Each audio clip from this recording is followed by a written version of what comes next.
Kia ora and welcome to the Homestead podcast, bringing together New Zealand's homesteaders, growers and dreamers. We're your hosts, Chanel O'Sullivan and Gillian Swinton. While we're based in Central Otago, we want to connect with more like-minded people across the country, and we thought we'd bring you along with us. In today's episode, we're chatting with Fran Bailey, and I have called you a regenerative and soil health expert. Fran, I have given you that crown today, so welcome.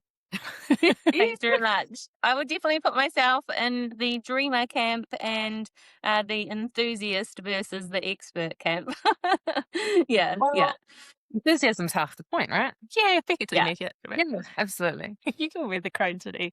Thank you. So I know you've come from a very varied background. I think actually most people we talk to have. And you've moved from one side of the world to the other and back again. But can you just give us your origin story to begin with, as wherever you would like to begin? Yeah, sure. Well, it's kind of helpful to provide a bit of context, isn't it? At the moment, I'm based up in the Waikato between Morrinsville and Te Aroha on a dairy farm. And it's kind of going full circle because my life started. I was actually born when Mum and Dad were share milking down in Lincoln in Canterbury, but we spent most of our lives in Tukaroa in South Waikato. And until I was 6, we were farming there. And then Mum and Dad sold the farm in the 80s, and then we became townies. Family of 5. My mother was a nurse, Dad was a farmer, and Mum also farmed. And we became townies, and roller skating, actually. Artistic roller skating was my life as a townie. I roller skated 6 days a week, 2 hours a day, and I was a national champion and roller skated for New Zealand, and that was me until I was like 16, 17. Nothing to do with farming, nothing to do with growing food. And then, I actually whakapapa back to England. My father's side were farmers over in England, and I have family over there. And so when I finished high school, I went over there and I lived in the UK to connect back with my family and get to know them a bit more. And that became Party Fran. And so look, it has taken a long time for me to actually get into farming. That was only in my 20s.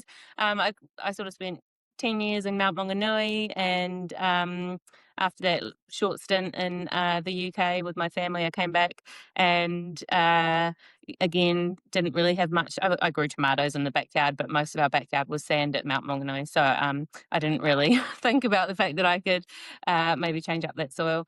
And then at the end of my time there, I was working in PR for an agency, and split up with a partner and decided I didn't want to go to Auckland, and a whole lot of friends were going to the UK traveling. So I thought, oh, well, I'll go over there as well, give it a couple of years. And 10 years later, and complete turnaround, change in my interests, going full nerd into soil, and meeting farmers and being really interested in like how farmers are growing nutritious food and supporting biodiversity. And so I spent 10 years over there in that whole realm, and then came back here 4 years ago, met a dairy farmer, and back on a dairy farm.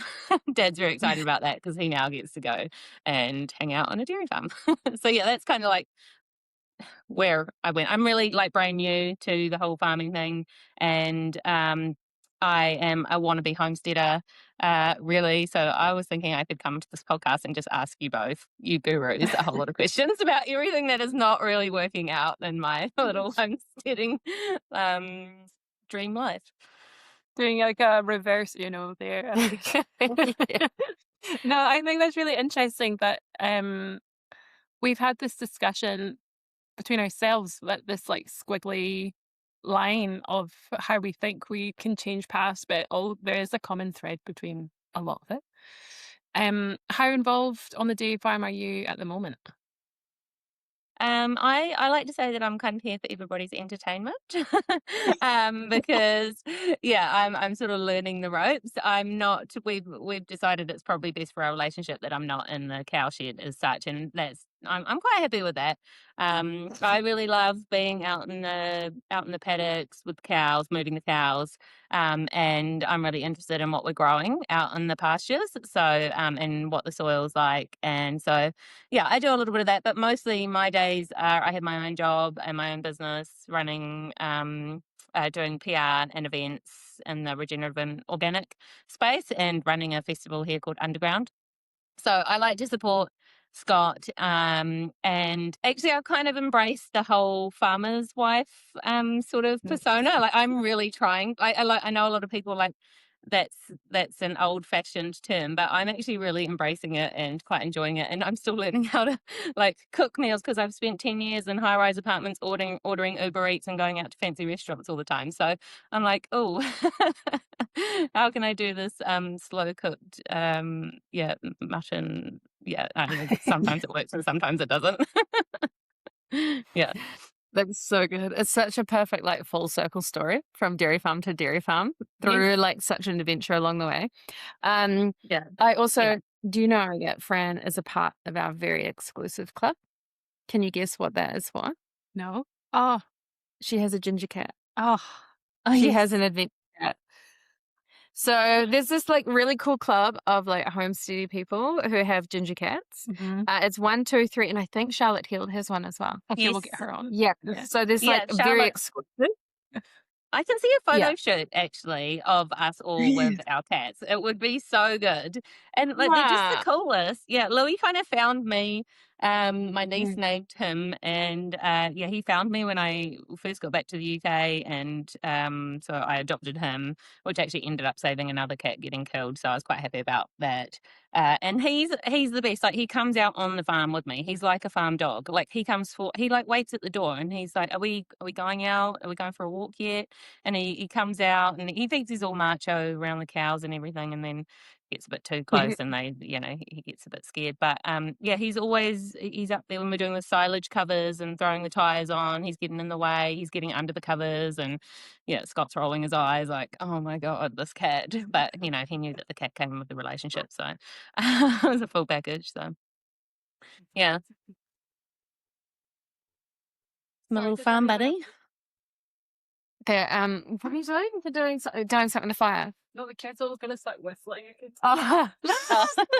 we've got whistling kitten in our midst. I was like, I'll just take a quick detour before that starts screaming. Yeah, don't worry, because I Yeah. was like, I was running a bit late because I went up to get some milk from the vet, and sometimes it just really shoots out. Like if you don't pull the lever at the right, Yes. it's just like hits you in the face. And I really feel like I've nailed it now, and I've got it. Like it's perfect every time. And this time I went up there and it just like all over me, and it's just so sticky. And yeah, so It's I always was when you're in like, a oh my rush. god, I got to hurry up and No. get back and tidy myself up. Yeah. Yeah, it's Mm, always when you're in a rush. I'm sure yeah. your cat would quite enjoy living on a dairy farm. No, my cat's milk consumption is probably the main reason why we buy milk. So I think his dream would probably to live on a dairy farm. So he is probably that's Yeah, a I main haven't reason he's actually following you around up there. I haven't Yeah, got we Louis definitely into the milk. we have an episode with Jill and I that came out first, and we've spoke about how we've both been dairy farming over and over. We've come full circle a number of times to be like, oh, we'll just milk some cows. Oh, we'll do some calf rearing, and it kind of pulls you back in over and over. And then not too dissimilar to you, then there's like this marketing pull that seems to have you going full circle as well. So there's quite a lot of like synergies here of our similar stories. Yeah. Yeah, Yeah. well, Chanel, you did. Yeah, it was a while ago when you were dairy farming. How long ago was that?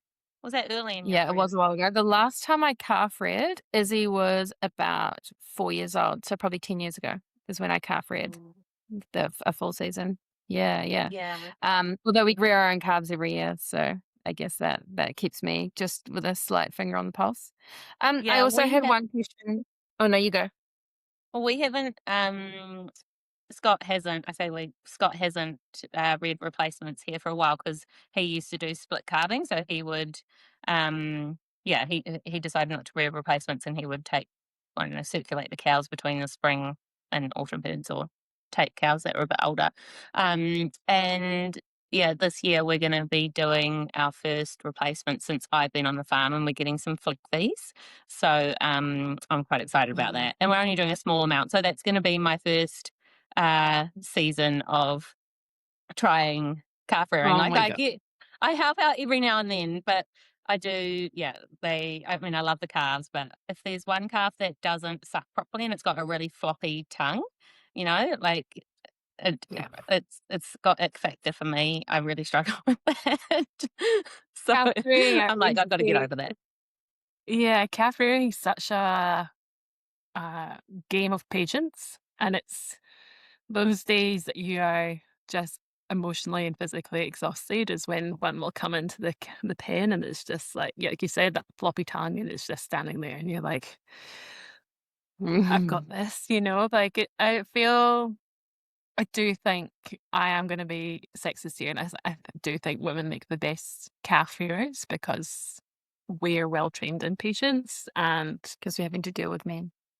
possibly. I I have I to was waiting admit for that. that. Yeah. The first year I did calf rearing, I hated it. I didn't have the patience. I was probably only 19, and I was like, I was working with 4 Irish men, and I was like, I will milk the cows, you sort the cows. I hate this. And it wasn't until I had kids that I could actually manage it. I found it like very intense and very frustrating. I think I just wanted to be, yeah, not in there. But Yeah. I like it better. It is a lot though. I, I'm very much looking to watching these escapades, Fran, and I would request a camera in the corner of the shed so yes. that when you get nudged over and you end up landing in a pile of sticky yellow calf shit, that we can all see it and enjoy that. This is exactly why I said that I'm basically here for everyone's entertainment because, yeah, we Yeah. don't need calf cam on this farm. But I think it's the Fran patience can. thing that I'm learning the most about living on the farm. Like going from London to here, and even if you ask my parents, I've always been like an energizer bunny, always out doing things and like never sit still. And COVID kind of slowed me down a bit because I did like 3 weeks in those isolation hotels, and after that, I think I was couldn't yeah, it just like ingrained in me this kind of you can't go anywhere, so you have to stop. But like coming to a farm, yeah, and like you just can't rush things. That's what I've learned. And Scott was like the sort of slowest, most grounded person I've ever met. Like, would just sit around for ages, just talking. And I'll sit down for like half an hour, but then I've got to, okay, right, what are we doing today? Let's go, blah, blah, blah. But yeah, so the patience thing, I don't have kids, and yeah, I'm still learning that. So yeah, carving entertainment will be something That'll be that yeah. there'll plenty of. I have a question while Jill finds better ones. Um, did you ever roller skate while partying in London? Did you cross those worlds anyway? I feel like that would have been an epic party trick. Well, interestingly, roller skating had a real comeback in London during COVID. Everyone was out in the parks skating, but it was like that really cool street Mm. style skating. And um, yeah, people weren't necessarily drinking and skating. I wouldn't say I ever drunk and got on skates. That would have been pretty dangerous. But yeah, there was definitely a cool vibe, and that inspired me to go out and buy a new pair of skates and get amongst it. And yeah, the parks were just filled with people doing the kind of, yeah, street style skating. It was really cool. But then me coming back from an artistic background, I like to have my fancy artistic professional skates and a whole rink to myself so that I can do my, tricks and things. So I'm kind of like everybody out of my way. So That's yeah, how we but it find was cool. Diva friend. Yeah. Yeah. Yeah. Okay. I would love, like, personally, someone I would say I'm very much uh a beginner in this whole like regenerative farming concept. Can you tell us what that looks like on your property? Like, I think when people talk about it, I know there's a misconception of just like pop some sunflowers in the paddock and do your best. But like, I'd love to hear what that looks like on your farm. Um, and then just get a better understanding of what it actually means in day to day. Yeah. And how you've convinced Scott to see the Yes. light. Yep. Yeah, I guess it's kind of interesting because I am not a farmer. And like I said, I kind of got into this in London from working in the health. How it came about was working in the health and wellness space and getting really disillusioned with the state of our world and health. And there's a real anti-farmer sort of sentiment happening over there then with all these climate documentaries coming out saying farming's bad. And it all sort of coincided, how the universe, a whole lot of things happen at the same time, and you find yourself in a certain situation. And I ended up at this agroecological farming conference where there was, 1,000 farmers, and it was pretty closed door. And they were all these farmers so passionate about, nature and healthy food and biodiversity and birds and insects. And one of the farmers got up and he said really passionately, like, I'm an environmentalist too. And that for me was a moment where I was like, wow, farmers are really misunderstood over here, and they need someone to tell their stories about what they're doing. So that for me was a sort of tipping point, and I started working with, there's a lot more, I guess, local food brands that are started by farmers in the local food system in the UK. So I started working for a bunch of those, and I was going out on farms and I was seeing what they were doing. And I think I've been in quite a privileged position where I've actually seen these kind of, I don't know, top like 5% of farms that have just fully embraced going sort of all natural, mixed farming, cropping, and experimenting with doing like wheats and peas in the same paddock, and the wildflower corridors and all this kind of what people might think is idyllic, beautiful stuff. And sort of telling their stories. And then I've come back to New Zealand, and I've been trying to understand what it looks like to have maybe regenerative approach to farming here. And I don't think there's any kind of right or wrong necessarily. It's just yeah, I guess I was running some events here with Nicole Masters that are about looking at your soil health and how we can regenerate landscapes, and how you can reduce compaction in your dairy farm, and so your soils are functioning better and your pastures are functioning better, and then your animal health is improving and your productivity and all of that kind of thing. And so when I met Scott, he sort of came along to some of those with me. And I guess the first one he came with me was I sort of said, "Oh, what'd you pick up from it?" And he had a great conversation with someone in the lunch queue about security systems, and I thought, "Oh, cool, um, we're making good progress here." But it's like I have had great respect for what Scott's doing here on the farm, like just watching and observing he how he manages the farm here. Where he leases the family farm, and he's been here 15 years, and sort of went away from synthetic fertilizers about 7 or 8 years ago, and then sort of went on to using chook manure and effluent. And it's just like been a gradual process of trying different things. And now that he's sort of come, I guess, to some of these events that I've been involved with, and we talk about it a lot, like how the soils are functioning. We go out and we dig holes, and so we've gone like really we've planted the 15 species summer crop of sunflowers and oats and daikon and clovers and all of those things in the summer. But it's really been in order to help heal paddocks that are really pugged and compacted. Like we've gone out there and we've walked through that paddock and we've been like, this feels like it really needs some love. And so we've tried that mix in those paddocks, and we really didn't want to spray out or till the soil. Like he's done maize previously here, and he really didn't like what it had done to the soil. He feels like the soil in those paddocks have just never recovered, just for where we are. We're on sandy loam mostly soils. We're also on pretty much right on a fault line, so sometimes it's interesting in one paddock you just might not hit subsoil, might hit some other kind of silty looking stuff. And we're like, I wonder what like has happened here in the past, or it's kind of interesting. But yeah, we've tried different things like that. Like probably for the last 2 or 3 years, we've been doing sunflower mixes, and we've been trying different things so we don't have to spray out and till the soil. And the first year it was a bit of a failure. The ryegrass and everything got away on it all. And then the second year, yeah, it worked out way much better, way better.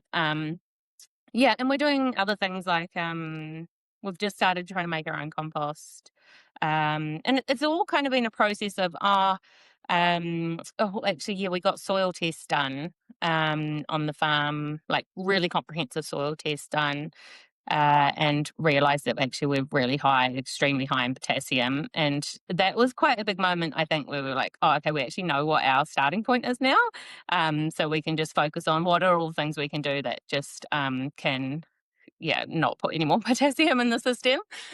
So yeah, I mean, for us, the whole regenerative approach, I guess, is kind of looking at our soils at the moment and how we can improve the health of our soils. And it really looks different for everybody, and like even with the grazing, Scott is yeah, really pushing out the rounds now. Yeah, and I mean, it's kind of adaptive, really, isn't it? I don't see, this has probably not answered your question, but No, it's really interesting. what's that? Me, like, it was really interesting because I think, well, for me anyway, when I listen to these kind of conversations and hear, how farmers on a big scale are able to put different practices in place in such a short turnaround, like, 2 years is quite a big short time. It kind of gives me a bit of hope on a smaller property. I was like, sweet, like it is achievable to do something somewhere. Like trying is going to do Yeah, something rather than waiting. Yeah. How have yeah, you and integrated the same approach into your vegetable gardens and Yeah. how you're growing? Like, how have you applied that lens? yeah. Mm. Or is that uh a work in progress? Yeah, the vegetable growing. I mean, I just always, because I've kind of come to this so late in my life, like 40s. I just always think like, well, Andy Cato of Groove Armada, world famous DJ, but an amazing farmer, only grew his very first vegetable or tomato plant when he was 51. So I'm like, Mm. it's okay. You're playing Um, yeah, so I'm like, yeah, no, it's right.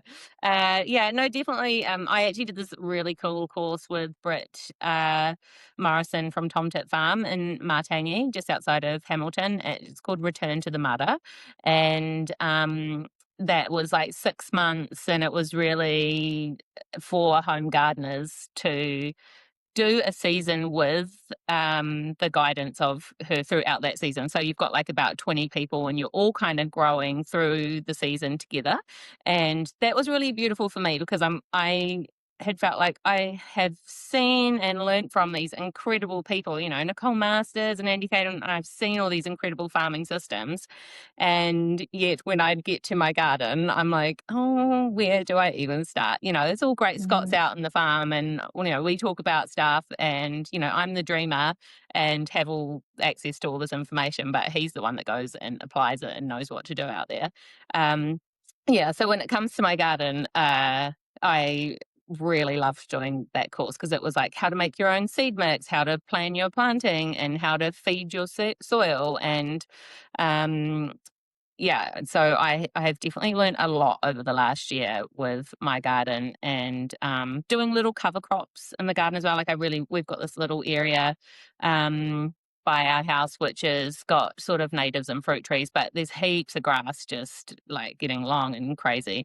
So I really want to do a little cover crop all through that this spring, and like because it looks so beautiful. It's like lupins and lots of Mhm. diversity out in your garden, and I love how it brings in all the insects and you know, um, yeah, birds, and that's what I loved about the sunflower paddocks. That's what I love about them most. Is there's so much life in those paddocks when you go through them, like all the different bees, different types of bees, and like even the fruit flies, which are some kind of pollinators as well, and yeah. So I am definitely, and I've got Gavin Fisher, who's an amazing organic dairy farmer down the road, who I managed to make friends with. I made it my mission when I moved here to make friends with him because he has amazing eggs, and it's really hard to get on his egg list. So I'm on his egg list now, and I also got to try some of his duck eggs, which is something really new he's doing. So I feel quite privileged to have had that opportunity. But he had a whole lot of mulch up seaweed.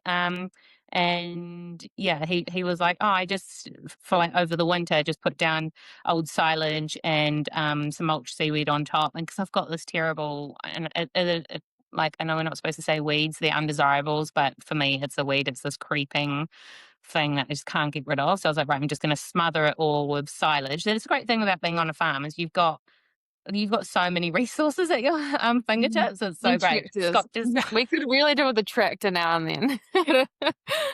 yeah, That's about Yeah, well, Scott just brought like an old silage bale on the front loader of the tractor and dumped it by my garden, and I was like, great.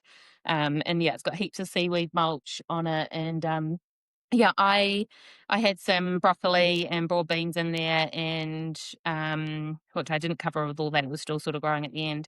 And like this has been the first time I've ever grown broccoli, and there's been like no insect bites or slugs on. Like you could literally, you don't need to wash it, anything. You could eat all the leaves like straight out of the garden. I was so proud of myself.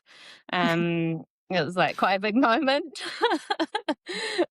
um, yeah, I was so. very envious to see stuff growing in your garden, when I saw you sharing your broccoli. at this time of the year. Yeah, because I normally push on. Like we've got a couple of cabbages out there that I just keep out there. I went to take one out the garden the other week and it was frozen solid.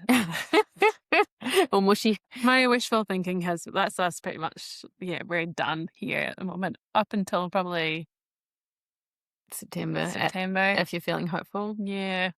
Yeah, so Yeah. what's But your growing season down? I mean, it must change all the time because you guys go so hot and so dry and so freezing cold. yeah, it's well known that we can get a frost every month of the year. So there's that. But normally summer is pretty much December through till February, and that's your 90 days really, isn't it? Yeah, and there's a solid 90 days where farmers can pretty much assume you're not going to grow any pasture as well, which Yeah. we're in the thick of that at the moment. Yeah, as there's a blanket of snow. We're watching the snow fall down beautifully in front of us and the grading trucks come and clear the road. Yeah. So that's the state we're at. But past that, my sheep are in our sunflower paddock. So on a smaller, I'm not even going to say professional scale. I'm not really sure we know 100% what's happening, but we did a paddock out there for grazing, and it's grazed at the moment. Those sheep need to be shifted, but there are still some sunflower stalks there. But that was all a mix of sunflowers, kale, brassicas, everything in there, lupins. Yeah, it was a chaos blend, and we just shoved all the sheep in there, and they've been in there for probably 6 weeks. Yeah. And they're currently dressed up as snowmen, snow sheep. Because I think there's no on top of them. Yeah. But We'll go out and scrape them and brush them later, right? Yeah. but I Yeah. think that there was a real part, especially in the autumn, like you said, going out there and just seeing the magic of there was so much happening in that paddock with bees and birds, mice as well. But they're part of they were part of the ecosystem too. But it's like Yeah, nice to see plenty of those.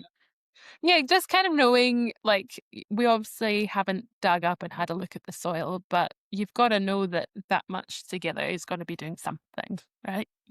Especially the long Yeah. taproots. You should. We should do a bit of a thing. We should film ourselves digging a hole out there and having a look at your soil one day. Yeah. That'd Yeah. be fun. Yeah, we did go out a couple of days ago and dug some holes because we're trying to figure out where we do next season's sunflower paddocks or if we even need to do any. And yeah, there was like this clover taproot and it was like really long, and then right next to it went like straight down like about 2 centimeters, and then a crop like horizontal for like 15. It's like, oh wow, you really hit some compaction there. But I think the whole thing was I guess was like taking that regenerative approach, if you want to call it that, is that combination. Like, I think the testing is really important. That's definitely what we've realized, to know what is going on with the biology and the chemistry. But then the power of observation and being out there and seeing it for yourself and feeling it for yourself. And you really notice, Angela Clifford is an example at the food farm. She has this amazing intuition about what, she's going to plant next and what the land needs. And because I would follow her around being like, oh, and how do you do this? And what are you going to do this next? And, like an eager little beaver. And, she just has this kind of like knowing. And I think that's a really beautiful thing about it, is you can't take away the power of observation with farmers. They know their Mhm. land so well, and small scale holdings as well. It's like the more that you're out there and you're observing, and yeah, it's the same with all the wearables and that come in. I think like they can be a great management tool like for your animals, but how much is it taking people away from being out on the land and actually seeing how the cows are behaving and what they're eating and how much they're eating and how the pastures are recovering and how the soil, how it feels to walk on the paddocks, because the difference of walking on the paddocks before we do some of those crops and then after is, yeah, just it feels really different. So yeah, I think that's probably why sometimes it's also a little bit hard to find, and it can be maybe come across a bit airy fairy. Yeah. Do you think, I Chanel? have That it Do comes you across agree? eerie fear. Which Well, part? not necessarily airy fairy, but like it's hard to define mm, because it kind of means something different yeah. to different people, and it looks different, and like that is farming. Basically everyone's context is completely different, but when you do Yeah. start looking at your farm or your land from, not from like a sort of recipe formula perspective, then it does become a little harder to define. I mean, he's actually got a fine arts degree, and he is kind of applies the creativity to designing his system, which I think is really cool. He You really guys loves could that side of it. Yeah, my partner has a arts degree as well. I Really? I think yeah, I think people have this like when I first met him, because he's a farmer too, but I actually think there's this synergy between farming and that creative degree, because like an arts degree is you have to use your brain differently, and it is essentially coming up with creative solutions to problems or creative designs, and I think that applies to farming very well. um Probably builds a lot more open-minded farmers as yeah, well. I reckon. And I don't know about your partner, but I can see his like mental cogs processing when he'll spend some time out there, and I know that he's in his brain trying to figure out a different solution, and it's quite inspiring actually, because I'm just, I'm very much on the same path as you. I'm kind of here for entertainment purposes and an extra labor unit, but like it's actually quite Yeah. impressive to see the creative solutions that he comes up with.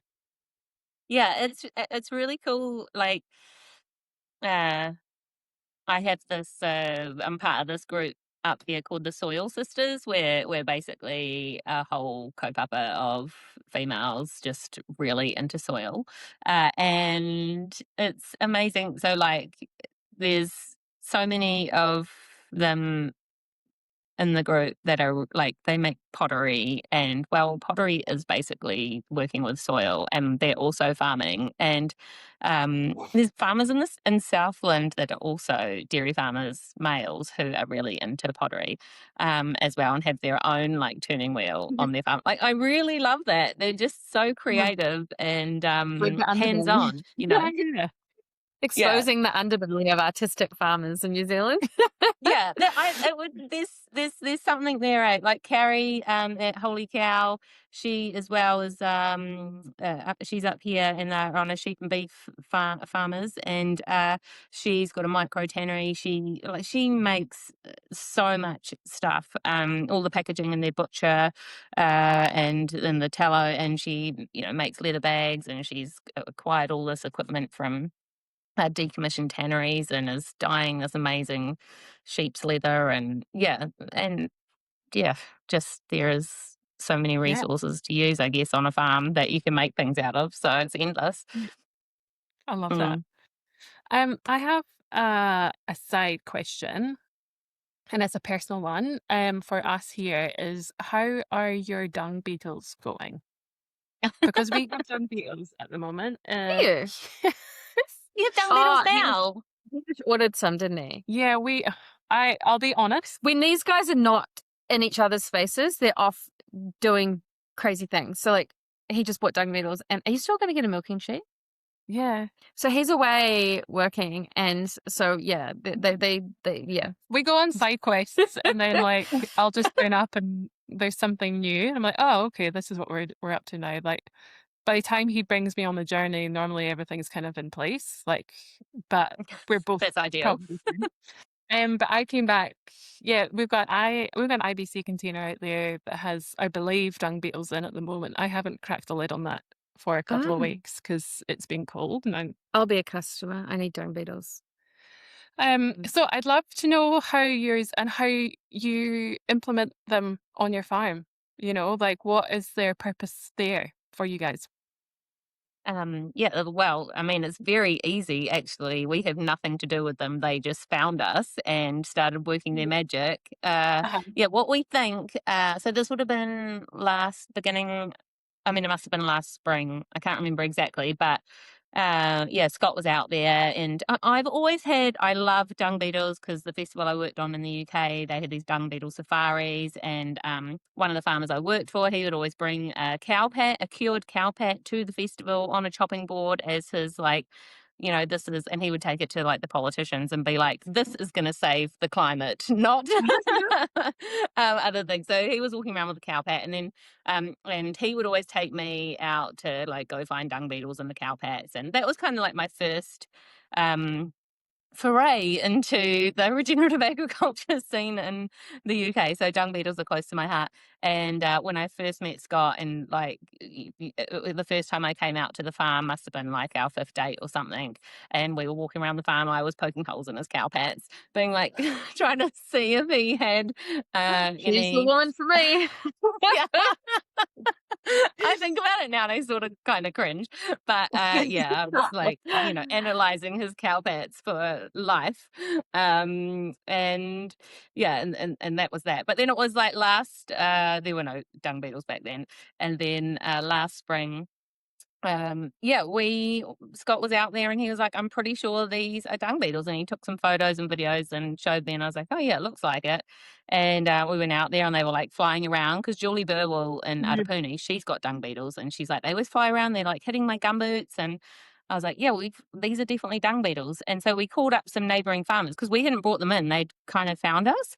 And there's a guy from a neighbouring farm who had bought some maybe 3 years ago or something, but he didn't have any on his farm that he knew of anymore. So, we've acquired somebody else's dung beetles, which is very cost effective. Healthy soil. But I don't know, maybe we've created the right habitat, but it's super cool. Like, and they're not like in these paddocks with perfect soil or anything. They're actually in our most terrible compacted paddocks with like really gappy soil, and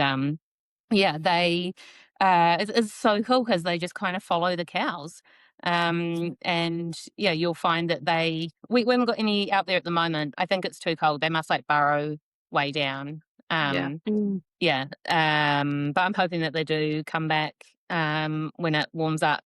But yeah, it's amazing how quickly your cow pat disappears into the ground. Like like you'll have thousands on one cow pat, and it's literally, but the next day that cowpat has gone. It's all the good stuff has been taken down into the soil. It's so amazing. They are incredible. I had it in my head that they were huge. I think you see, Oh, the African dung beetles yeah, that the pull their little rolling, poos yeah, around. rolling this ball of poo. And then when Hamish showed me the size of them, I was like, Is that oh, it? is that it? Yeah, that's it. But yeah, they're Yeah, magic. We haven't taken them out. They're still, oh, I hope they're still in that IBC container. We've got a wee farm of them, hoping to kind of build up um Hmm. a wee crew of them. So yeah, I'll yeah. keep you. I think it's once they're out there, who knows where they decide they're going to want to go. So Yeah.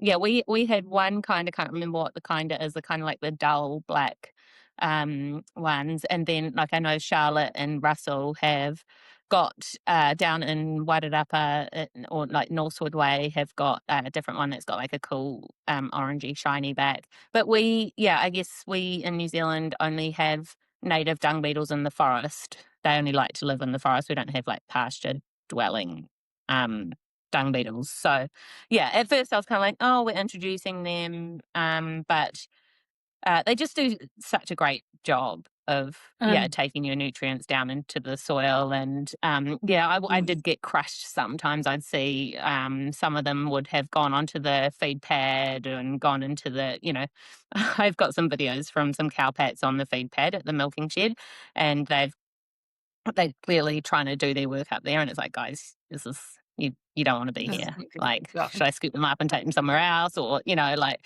But there's literally thousands of them. Yeah, it's cool. That's cool. And it's interesting how you say about like introducing them, because I think the native dung beetles, they are there to process and eat bird poo because that's all we had here essentially. But we've introduced cows, we've introduced sheep, we've introduced farming, we've introduced ryegrass and all this other stuff that we actually need them as part of the system now to work through it, because we've changed habitats so much that we actually are beyond the point where we can reverse essentially. So now we have to make those systems work within. So Yeah, yeah, I I've get the kind of feeling, man. I've Yeah. come to that realization as well, because the farms I was kind of working with in the UK, it's like the native breed cattle in their natural environment on the North Atlantic coastline, the North Devons, it's where they're supposed to be, and they're bred for the hardiness of the winds that come off the sea, and then the birds pluck the feathers to make their nests in the 4 meter wide hedgerows, and it's all very kind of lovely and beautiful, but that's not the way that we're set up here in New Yeah. Zealand. So yeah, and we just kind of, I think, have to go with the flow a bit, not kind Yeah. of feel like we need to turn everything back. Yeah. Yeah. So the month of July rips your heart out of its chest and stomps on it a little bit, doesn't it? Because of your time in the UK and a certain festival that's just happened that I almost feel like I shouldn't name, but I think we need to call it out so that we can look at the New Zealand version. So Yeah. how was the last week for you, Fran? How are you feeling? Yeah, I mean, I pretty much deleted my Instagram app last week. Oh, it's still going though. All of the aftermath of everybody that Yeah. went to Groundswell is what when I was working on it called the Glastonbury of farming, because it was right next to Glastonbury Festival, and it was basically. I mean, it's an annual event. It's in its 10th year, and it's started by a family who have a mixed arable no-till farm in Hertfordshire in the UK, and it's kind of been the rise of. It started with just all farmers who were looking at, oh, how can we maybe not spend all of our days in tractors ploughing up the soil. How can we keep the soil covered and like try to do no-till um, uh, wheat crops and things like that. So and over the 10 years, it's really grown into this amazing 2-day event that brings together thousands of farmers, but also now chefs and nutritionists and scientists and politicians and educators and people in health, and great food, I hear and there's 1,000 people there this year. yeah, yeah, Yeah. Wow. it's amazing. Yeah.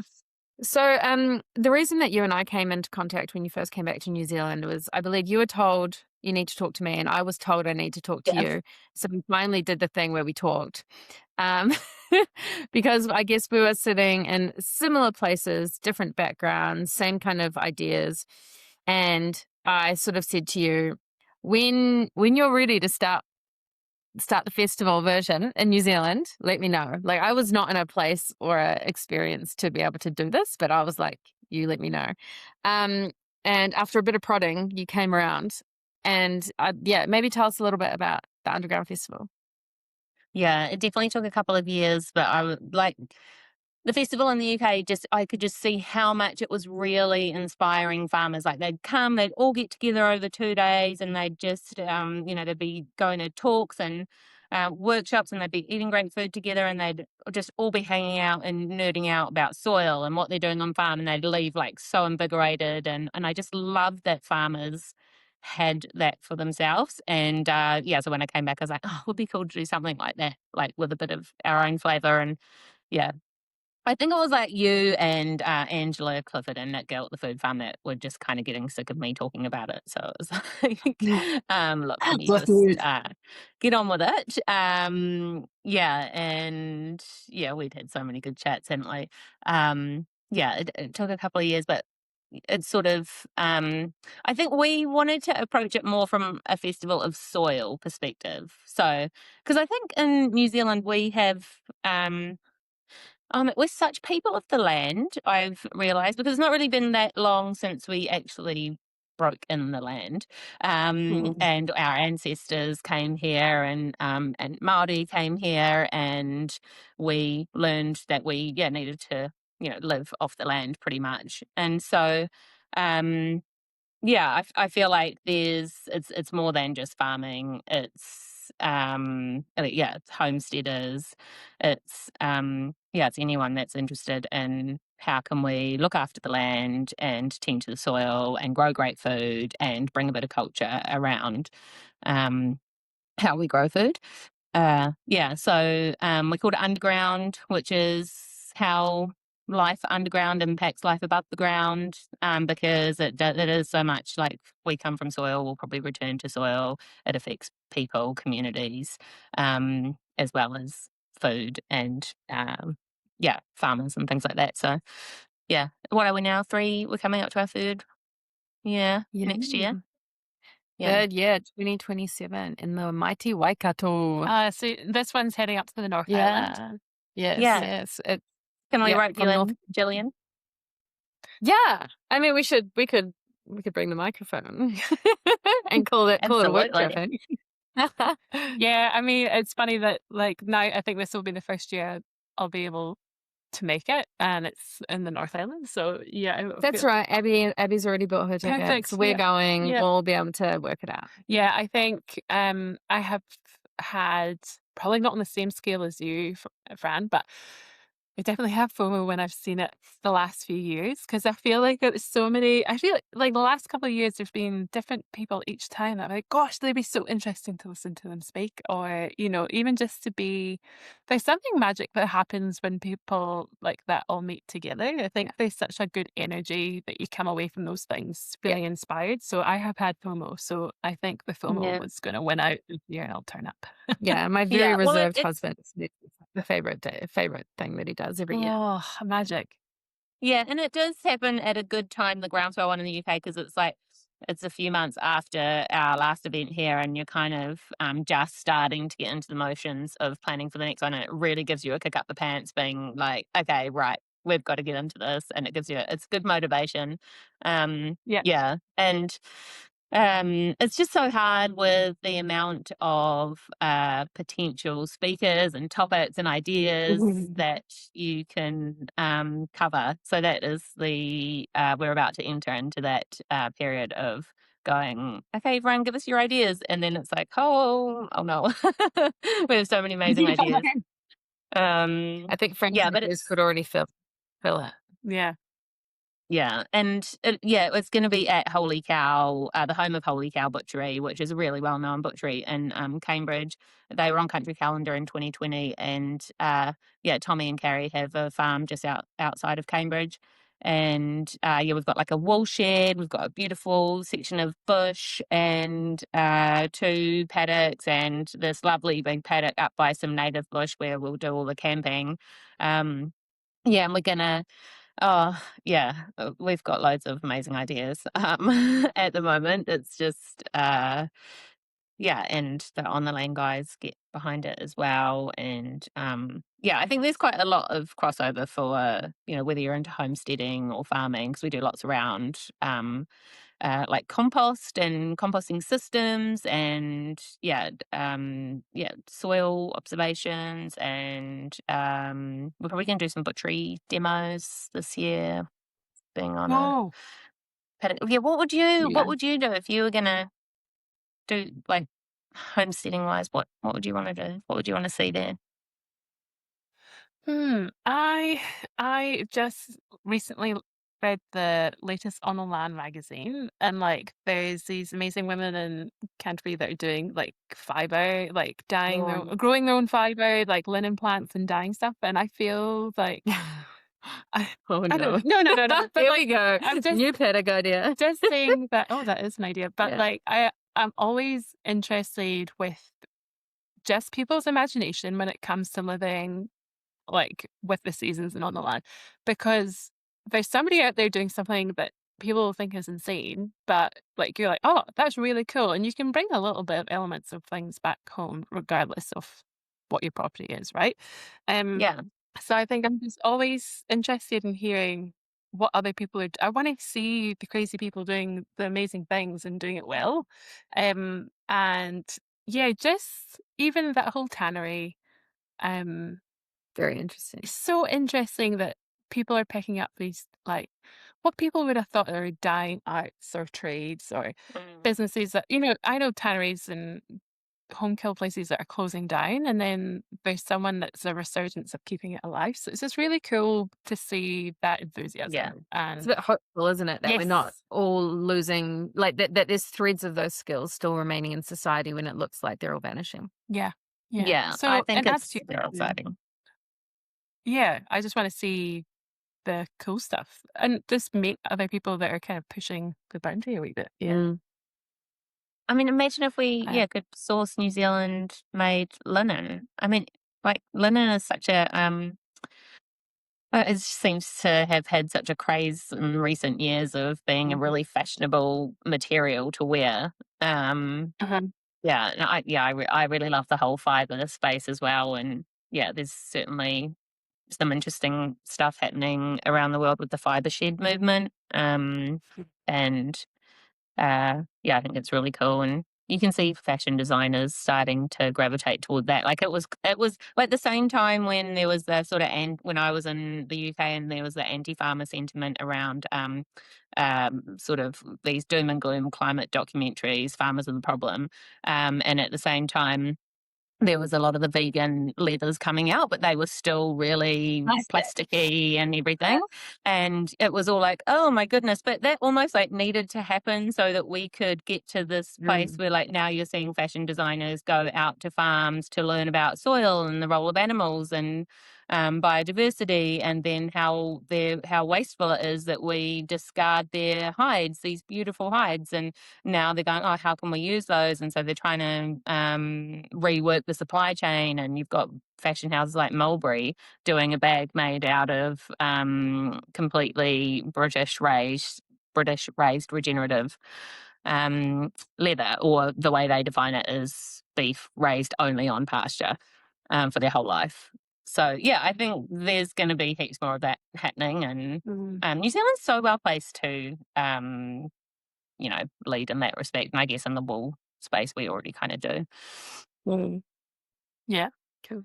Yeah, because Um, you've got a good sponsorship with I love my Swan Dry with the ZQRX wool. Yeah, that is It's one of my favorite pieces. Yes. I think it's a great sponsorship, you guys. yeah, Yeah, I think it's just those kind of things, like working, it just makes sense. I think it's what I'm trying to say is that, we're putting all this energy into putting good stuff into our soil so we can grow good animals, we can grow good food, and then we put that back into the earth so it keeps going in that Mm. cycle. And I think when you're putting this much energy into either your garden or your farm or whatever, Mm. you're wanting to make the most of the whole plant, the whole animals. So it kind of, when you start knowing how much effort goes into this, you're really wanting to get the most back as well. I think it's quite a full circle moment. Are there any skills, I always think winter is a time that you're looking ahead to like spring, summer. Is there anything that you're like, I really want to look into dialing the skill in over spring or summer, like in the garden, or maybe you're going to do some tannery stuff? Oh, I'm not quite there yet, but I have great enthusiasm for everybody else that does it, and I will tell everybody about it. Someone else, that's my strength. Oh, you're doing that? Oh, great. I can make sure everybody knows about it. I love that. But yeah, I really do want to get into the flower farm, like growing flowers a lot better.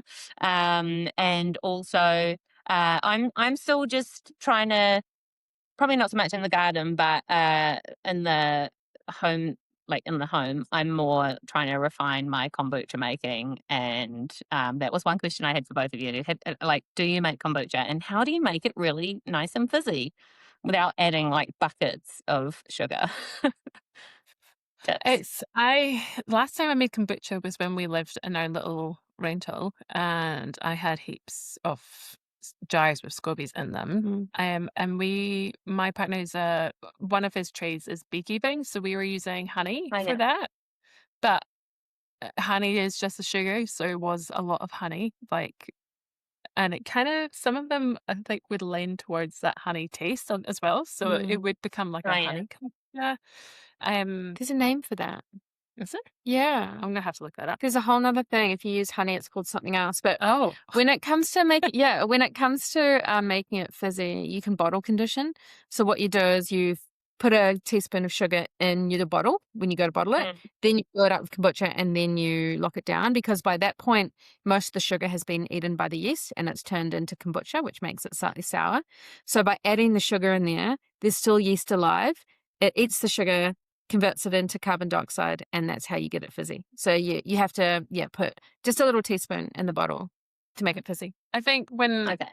when we were putting it in the bottle, I was putting honey in the bottle as well. Yep. So that's probably the same thing. I'm gonna have to look this up to see what honey Yeah. kombucha is called. Yeah, I've made Yes. it before. A friend of mine gave it to me, and it's delicious. I would definitely recommend using honey as well.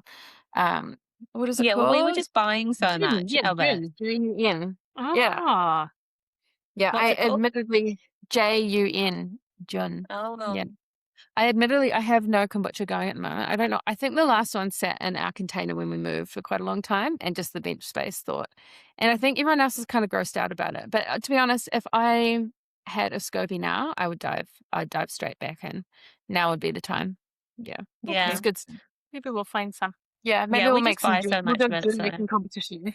I want to turn everything. I'm like, let's make a wine making competition. Let's make a cider making competition.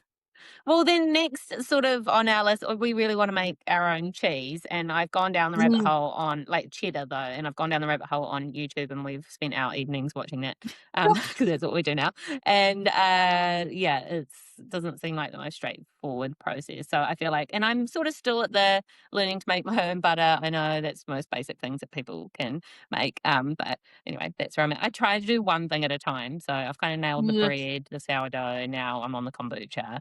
Then yeah, it's just one thing at a time. I'm trying to get better at like the food side of things, making it all myself versus outside in the garden. I think for the cheese, soft cheeses would probably be a really good place to start, because there's just Ricotta, ricotta, mozzarella. halloumi, Yeah. feta. You've just got a Start there. little bit more forgiveness with those ones. Yeah. You're trying to run before you walk, mate. Yeah. Okay. But also that's exactly what we do with everything. Yeah. A book I was recommended that I am going to buy before my cow calves in a couple of months' time is The Art of Natural Cheese Making. I've been Yeah, I've been recommended told about that. Yeah, I've heard it's the best.